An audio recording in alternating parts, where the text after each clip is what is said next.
Hello, ഇന്നലെ എൻ്റെ കുഞ്ഞൂസിൻ്റെ birthday ആയിരുന്നു.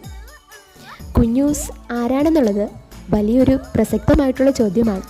ബിക്കോസ് ഞാൻ ഇൻസ്റ്റഗ്രാമിൽ ഇന്നലെ ബർത്ത്ഡേ വിഷിൻ്റെ ഒരു ഫോട്ടോ ഇട്ടപ്പോൾ പലരും ചോദിച്ചിരുന്നു മോനാണോ അനിയനാണോ എന്നൊക്കെ. പക്ഷേ എന്നെ സംബന്ധിച്ചിടത്തോളം കുഞ്ഞൂസ് എനിക്ക് അനിയനും മോനും ഒക്കെയാണ്.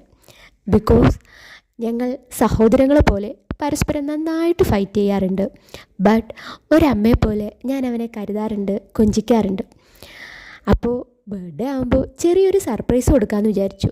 വലിയ ഗിഫ്റ്റൊന്നും അല്ല കേട്ടോ, ബട്ട് കുഞ്ഞ് ഗിഫ്റ്റാണെങ്കിലും അവന് മാത്രം യൂസ് ചെയ്യാൻ പറ്റുന്ന രീതിയിലുള്ളൊരു കുറച്ച് സാധനങ്ങൾ അടങ്ങിയ അവൻ്റെ ഫേവറേറ്റ് ആയിട്ടുള്ള ടോയ്സൊക്കെ മിക്സ് ചെയ്ത്, പിന്നെ ഇനിയിപ്പോൾ ലീവല്ലേ, അവന് ഡ്രോയിങ് ഇച്ചിരി ഇഷ്ടമാണ്. സോ അതും കൂടെ ആഡായിട്ടുള്ള ചെറിയൊരു ഗിഫ്റ്റായിരുന്നു ഞാൻ കൊടുത്തത്.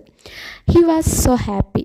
അതാണല്ലോ നമ്മൾ ആഗ്രഹിക്കുന്നത്. ഇത്രയും ദൂരത്താണെങ്കിലും ആ ഒരു ബർത്ത്ഡേ ടൈമിൽ എൻ്റെ പ്രസൻസ് അവനെ ഫീൽ ചെയ്യിപ്പിക്കുക, അതായിരുന്നു എൻ്റെ ആഗ്രഹം.